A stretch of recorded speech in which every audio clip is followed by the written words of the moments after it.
We're calling this our Missions and Outreach Sunday today, and we'll talk a little bit about what that will look like, but John gave us a little precursor this morning when he gave us the announcements, and one of the ways we're going to explore this today is by having our friend in the missions field, who is Shawn Yoder, and he is here with us today. And he comes to us from Ball State University. Go Cardinals. And he is involved in Campus Crusade for Christ there, and he will share with us his story. I have to tell you, when did you come to speak with us, Shawn? You remember? Was it in March? Okay. Okay. He came and he shared with us a little bit his mission, and we, as a church, decided that we wanted to partner with him, and so we help him a little bit each month with his expenses as he reaches out, and he's going to share with us today exactly how he goes about that, and has some wonderful things to tell us about that. So, Shawn?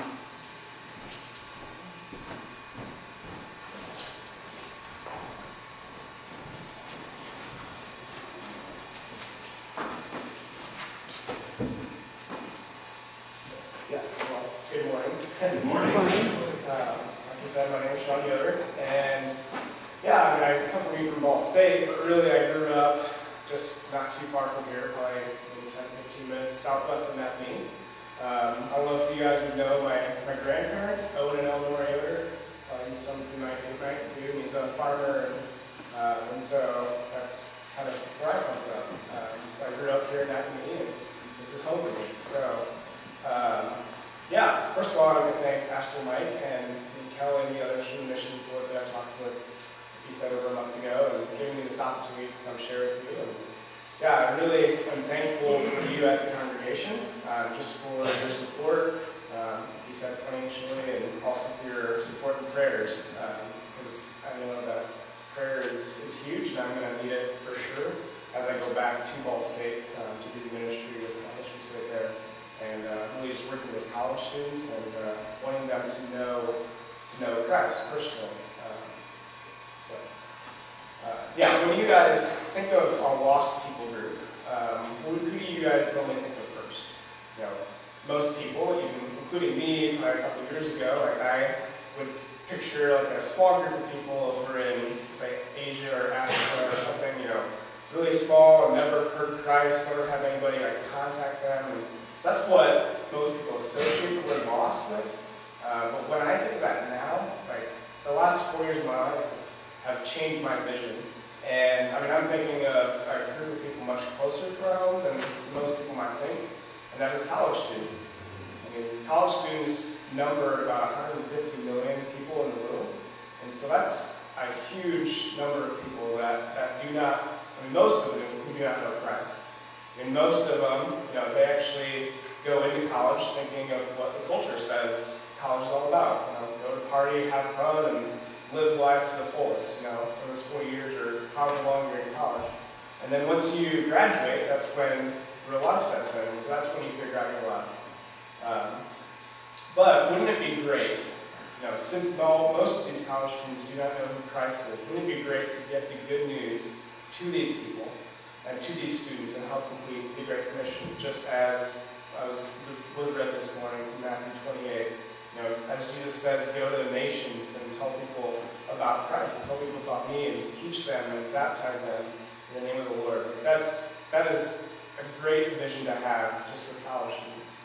An amazing opportunity that most universities here in the United States, as well as Ball State specifically, is that there's thousands of students, international students, that are coming here to the U.S., to the universities here. It's like we don't even have to go anywhere to reach the nations. Like we can go to colleges and universities because that is also where the nations are. And we can get the word to them, and they can go back to their home, you know, overseas, and tell their families and their culture about Christ as well. So that's a great opportunity, an amazing opportunity that we have. We don't have to go anywhere to reach the nations. So I'd like to tell you now a little bit about who I am, and my story, and how I've gotten to this point in my life. I graduated last May from Ball State University with a degree in architecture. And yeah, 5 years ago, as I was entering into college, my freshman year, I of course said I was a Christian.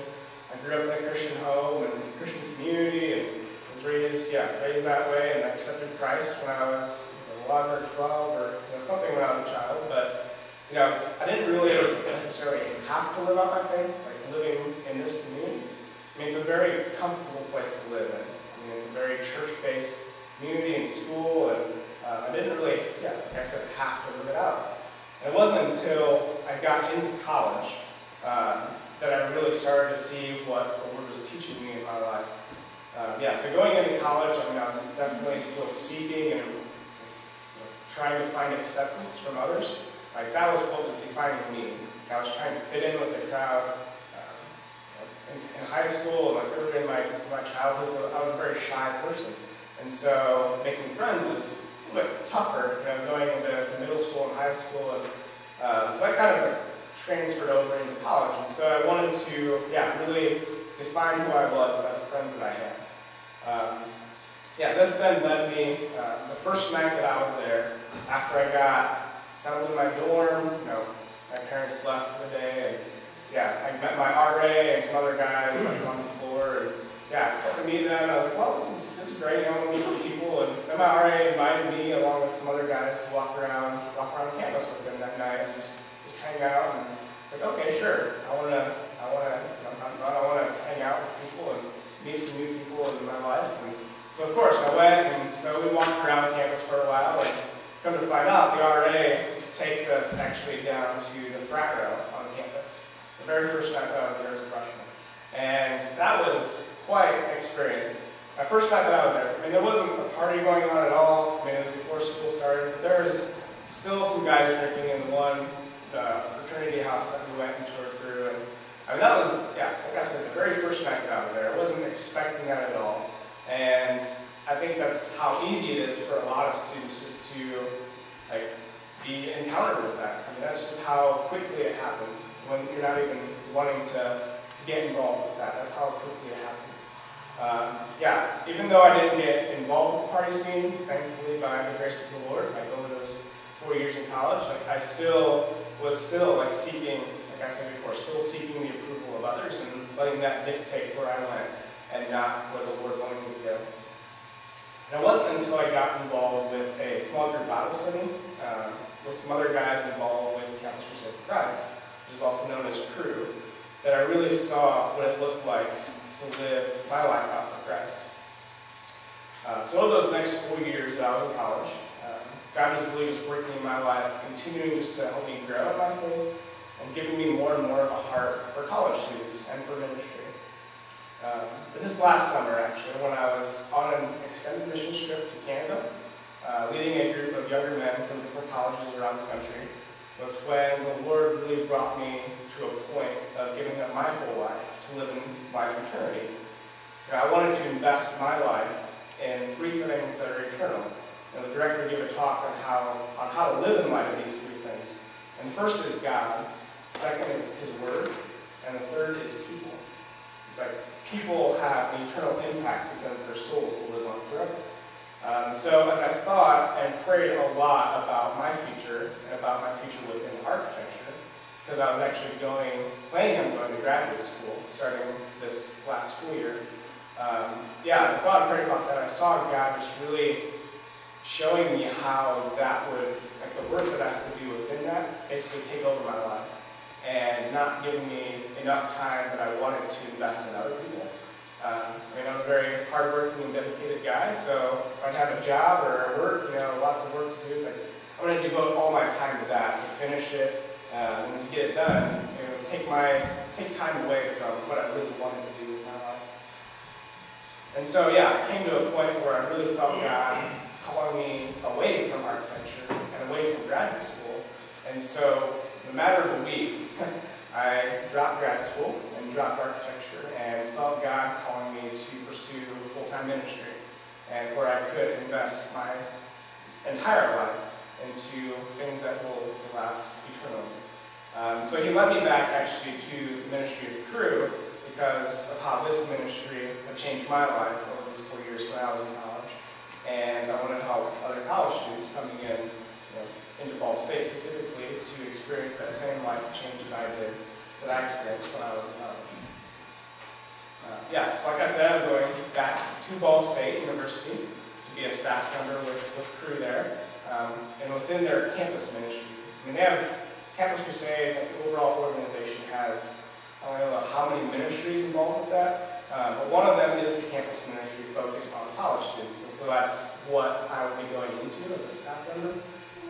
So our overall vision with the campus ministry is that we are trusting God to reach like I said, the millions of college students in the world with the message of Christ. That's a huge vision to have. And so to scale that back just at Ball State, we have a threefold strategy that we try to use. First, of course, we want God to win students to himself. We want to introduce students to Jesus Christ, through either one-on-one conversations or other student outreaches that we have throughout the year. We want them to have a personal relationship with God. Secondly, we want to then build them up and equip these students, while they're in college. And so we have different events and opportunities for students to get involved with our ministry and really grow their relationship with God, whether it's 4 or 5 or however many years that they're in college. And lastly, we want to then send out the students into the world with the message of Christ, wherever they go, to tell us about Christ. But we know, of course, not everybody's going to be full-time missionaries once they graduate. So it's not all we want students to become when they graduate. It's like we want them to be equipped wherever they go, whether that's their home, their job, their church, wherever God called them and leads them to, we want them to be able to be equipped to tell others about Christ. Now, what will this look like for me, and what will I be doing within this ministry? I want to share with you exactly what that will look like for me when I go back to be on staff. First of all, I'll be helping provide leadership to the movement at Ball State by planning and organizing and creating different events or conferences or retreats, even outreaches that we have throughout the year. I'll also be leading a small group Bible study for a group of younger men, students that are on campus, like in the dorms and even off campus too. I'll be also meeting one-on-one, discipling and mentoring a handful of guys on a weekly basis, teaching them, encouraging them, pouring into their lives, helping them personally grow in their faith and their walk with the Lord. So now I want to end with a few stories and testimonies of how God is really working through our ministry right now, both just at Ball State and also overseas, because Campus Crusade for Christ and campus ministry is an international ministry. And so, God is working all over the world. First, I want to tell you about a great friend of mine who I had a chance to meet with last year on a weekly basis throughout the whole year. And his name is Chris. And his story is really a great example of what our ministry is all about, just at Ball State. And I met Chris actually a little over 2 years ago at one of our conferences that we have throughout the year. And we soon became friends really quickly. I started meeting with Chris then later my junior year, and then continued to meet with him weekly all this last year. And a little background of Chris is that he grew up being homeschooled, and so when he got into college, he was really trying to define his life by those people, the friends, relationships that he had in his life. And he went in just really trying to find acceptance and approval from others and trying to gain friendships that would define who he was as a person. This actually led him down a road that almost had a devastating end to his life. And it's just remarkable the testimony that he has and how God just really got a hold of his heart and brought him back and pointing him back to himself. He turned his life around, and God had him searching for other ways to really grow in his faith. It was then, this last Christmas time, that Chris had an opportunity to go to, we have a Christmas conference, and it's between Christmas and New Year's for 4 days when there's actually a couple thousand students that come to Indianapolis. from the four-state region, from universities in the four-state region. And yeah, Chris went into this conference, and while at this conference, Chris had an opportunity to learn how to share his faith with others, and then actually go out into a Hispanic community in Indianapolis to share his faith with others, with people who only spoke Spanish. And another background on Chris is that one of his parents is Guatemalan, and one of them is Cuban, and so he knows that culture.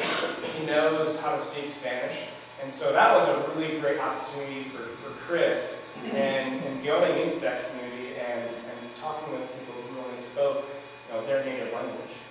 And so Chris was able on this day to, like I said, learn how to share his faith, and then share with a Hispanic guy about Christ in Spanish, and then actually see this guy come to dedicate his life to the Lord. And so that was really, really huge in Chris's life, to see that happen, not just in that guy's life, see Christ affect his life, but actually see God use him to do that. And that gave Chris so much confidence in who he was as a child of God, that now Chris is actually planning on going to San Diego this coming summer to do that exact same thing, of go into the Hispanic community in San Diego to share Christ with people there. So essentially, like I said, this is what the campus ministry of Crew is all about. It's we first of all want to tell students about Jesus. We want to bring people like Chris into a personal relationship with him. And then we want to build them up and equip them. Just like Chris at this conference was able to learn how to share his faith. And then lastly, we want to send them out, like I said, into the world to tell them about Christ. So yeah, just like Chris is going out to San Diego to tell the Hispanic community there about Christ. Now earlier I also told you about how the nations are coming actually here to the U.S. and to the Ball State specifically. But there's actually other opportunities within Crew where students and staff are actually going overseas to tell universities and students overseas about Christ. And so actually there's a group of students from Ball State and IU that are going over to East Asia in a couple weeks, for 6 weeks this summer. My fiance actually, I have a fiance, and she's actually already on staff with Ball State, or on staff at Ball State within Crew. And she is leading this missions trip over to East Asia for 6 weeks this summer. And she's taking a group of 16 students with her, like I said, from Ball State and IU. They're going to a university in East Asia to meet students and to bring them the good news of Christ. There's a group that normally goes over there every year. This is her first time meeting that, but every year there's a group of students that go over there. There's actually also long-term staff who are actually currently living at these universities over there, doing ministry and working with the international students. But what is really amazing is that there's what is happening with the international students there. The whole goal of sending our students and staff to these universities over there is to build up international students who will then, in turn, take on those leadership roles themselves, at their own universities in their own cities. And so, yeah, this year, this group of students are actually going to a new campus in a new city, because actually the one that they had gone to in the past number of years now actually has international students who are leading those movements and are in staff positions themselves. And so these students, at these universities came to know Christ because of our partnership with them over the past number of years, and many students and staff members that we have sent there. And now, the desire of the group that's going on this year is to try and start a new movement, a new campus, and build up a new international student leaders there. So now I want you to think about your own life now. How have you been living missionally? How have you been living out the Great Commission, like was mentioned earlier? How have you been investing in those three things that I said that are eternal, that I mentioned earlier? How are you investing in God, His Word, and people? What are you investing in your life in? What would you want to invest in your life in? So as I think of Chris and these international students, I definitely see how the Lord is doing such great things all over the world through simple people like you and like me and like the students at Ball State.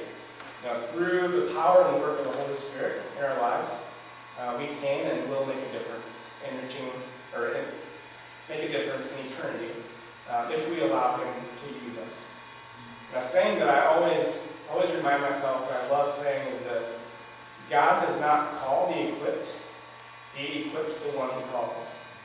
And that's, in my life, that's amazing, because I definitely don't feel equipped to do this ministry and to go back to Ball State, to be on staff. I definitely, though, feel and know and believe that the Lord has called me to this. And so I can rest assured that He will equip me to do this ministry, to have an impact on college students. And just like that, He can do the same thing with you if you feel God calling you to something. Campus Crusade for Christ is an organization that is working to help build spiritual movements everywhere, so that everyone knows someone who truly follows Jesus. So in light of this mission and this vision that we have, we want to invite others to partner with us to reach people for Christ and to fulfill that great commission. You all should have a card that was passed out either within the bulletins, or if you don't have one, I think there's some in the back, and I have a couple as well. So if you don't have one, you can come find me afterwards. But with this card, if you want to partner with God to reach people to reach college students all over the world, and want to hear and be contacted more on how you can do that individually, please fill this out and just leave it on the bench, just at your seat, and I'll actually come around afterwards and pick it up. Also, I'll be in the back afterwards if you have any other questions, or if you want to talk to me personally. I'd love to talk with you more about what God is doing. So I'd like to thank you guys so much again, and we'll continually appreciate your prayers and support in the future as I go back to Ball State. Yeah, thank you guys so much as a congregation.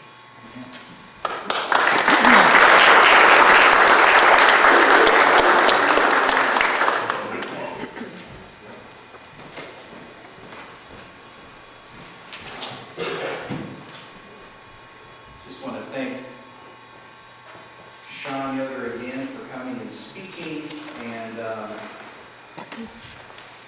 I'm very glad that God called you away from constructing buildings so that you can help construct the kingdom. And buildings we build will someday fall, but the kingdom lasts forever. And I thank you that you are faithful to the mission, and that we can help you with our monetary ways, yes, but also our prayers and in other ways too, to partner with you. So thank you, Shawn, for sharing and your faithfulness. One of the things we've been doing in this church over the last couple of years is focusing on what it means, what it takes to be a fruitful congregation, to really be fulfilling the calling that, as was mentioned a couple times, in Matthew 28, going out and reaching people and turning lives around. And some of the ways we've identified is through it as a church, which is ground level in the source of this.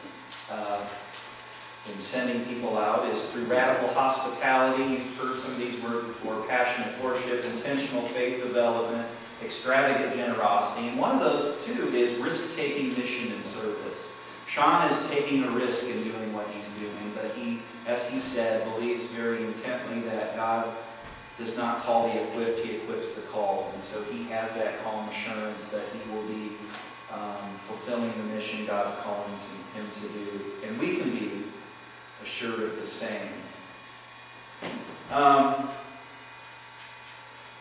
One of the vital signs of any church is if the disciples that are being built up in the church are engaging in mission and in outreach.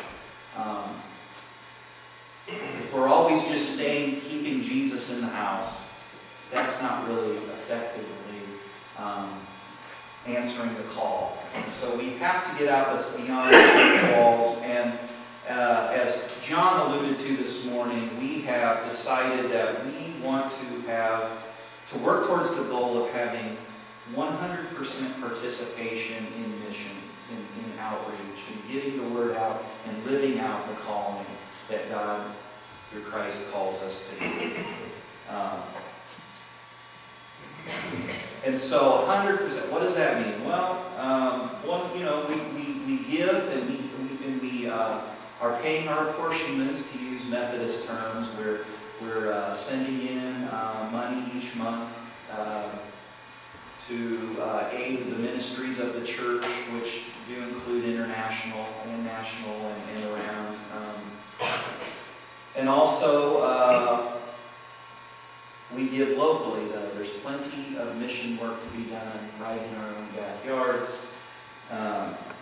But what we're really hoping that you will do, and we can all do, is to figure out how we can be involved in missions and outreach regularly in our lives. And whether that means that and one of the ways that I really enjoy is this missions post that we get every so often that gives us ideas on that. We have a missions board now hanging right to the side here of me that has ideas and possibilities. You probably know of some that we don't, so we encourage your ideas and thoughts on that. But whether we're serving at a soup kitchen, whether we're helping prepare buildings for summer camp over at Upper Forest, where we have amazing results in our camping programs with first-time commitments to Christ, and it's feeding the ministry, it's sending young people into their calling. Very important stuff. We had people participating in that this last week. I heard people come back from the soup kitchen service and saying that was just life-transforming, and I want to do it again. You know, it means something to be out and being the hands and feet of Jesus Christ in the world. It changes us as well as changes lives. Volunteering at our Father's house, other ministries around, different things we can do. Maybe we can tutor a kid after school. Maybe Ella is learning to crochet. Now, my mom is teaching her to crochet. Linda had mentioned, and others have, about crocheting hats for preemies. She wanted to know what a preemie was, because she hadn't heard that term. But now that she knows, she's saying, well, maybe I can crochet hats for babies, you know? Being in missions, there's so many things we're gifted towards that we can do. And through our service is professing and sending the love of Jesus Christ out to those who need to hear it. And we can speak to them too. We can share the good news with others as we're doing it. And so that's what it's about. I just want to, we have some, I said that I had a couple last week that said, Pastor, I want to go on a missions trip. I don't know if it's international, if it's national, but can you help me figure some of that out? People are feeling called to be out and doing things. And so we're going to work to foster that and encourage that to happen, because that really is being with the people and serving with the people. It is tantamount to our faith. Just a quick recap. The prairie fire. If you've been coming here a while and we haven't addressed it lately, in the front of your bulletin, inside your first page of your bulletin, there's always that little thing up there that says, Together we are Prairie Fire, a community on fire for God. And I think it's important to retell the story occasionally so that we remember where our focus is. And the Prairie Fire notion and that wording comes from a prayer experience that I had years ago when I came here. And I envisioned our church Field of Dreams style in the middle of a field. Fields all around. This is in my mind's eye, so there wasn't even 600 in the picture. It was just our church property, literally in the middle of fields. And I saw these people coming in out of the fields and coming into the church. And they were worshiping, and they were praying, and they were growing in their faith, and the scriptures were being read and learned, and they were baptized, and they were enjoying the sacraments together, and they were growing in their faith. And there was a holy fire burning within the church, and it was glowing, and it just lit up the whole night sky in my mind. And then all of a sudden, the people just came out. They're just glowing. They're on fire for God, and they're spreading out in all directions, going out into the community from there. And I saw that visual in my head, and I think that was God's way of telling us what the intention of our church is, to come in and to be edified and to grow in our faith and to learn and read the scriptures together and study them and to pray together and lift each other up and pray for the mission and then to go out beyond the church walls. And so that's what, that's sort of in our DNA as the Methodist Church, to go out. I shared with membership class this morning the experience that John Wesley, who founded the Methodist movement, he had a very incredible experience where his heart was strangely warmed. He felt, as Shawn mentioned, he truly was a child of God, forgiven of his sins by Jesus Christ and the sacrifice he made. And he saw his faith as a personal thing, and that it was to be lived out with the people. He began going outside the church walls and preaching to the people, being with the people, serving the needy, the poor, and the hungry, and clothing them. And his ministry just took off from there. And so I want to encourage you to do that as well, because we've been dealing with this great heresy, I think, in the church for a number of years, where church is about three things, and I don't want my language to be too crass, but it is show up, pay up, and shut up. And if you do those three things, you're right with God and you're fulfilling the mission, and that's what it is. And so you come in and you watch the professional Christian doing worship and preaching the good word, and you listen, and afterwards you say, that's a very nice sermon, Pastor, and you drop your money and it's laid on the altar, and you go back and you live life like normal. Well, that's not the way it's supposed to be. And so, in the early church, we're going to be looking at Acts here in a couple of weeks. We're going to see what they were doing, but they weren't sitting in the churches waiting for everyone to come to them. They were going out with the good news. And they gathered and they fellowshiped and they built each other up and they learned and they grew, but then they went and they spread the word. And that's what we want to be out with our missions and our outreach. We want to be the body of Christ out in the world and sharing the good news. And Shawn is going to be one of the hands and feet that we're sending out, and it's great to hear. You're right, there's people coming from all over to be in these universities, and we can light them on fire for God, and then they can go back to their places, and the fire continues, and it sweeps out. The prairie fire isn't just in the fields out here in Kosciuszko County, but it's everywhere. And the fire spread. And so we're going to partner with you in that. We want to encourage you all to be a part of it. Pray and discern how you might be gifted to be a part of that, and put your faith into action. And you'll see there's a young man back there who's on fire for God. Who knows what kind of amazing things he's going to do. And all of us, no matter what our ages are, can be doing the same thing. So I encourage you to do that as we look at missions and outreach and what that means. I'd like to say a little prayer, and then we'll sing our last hymn if we would. Holy Lord, we praise you today.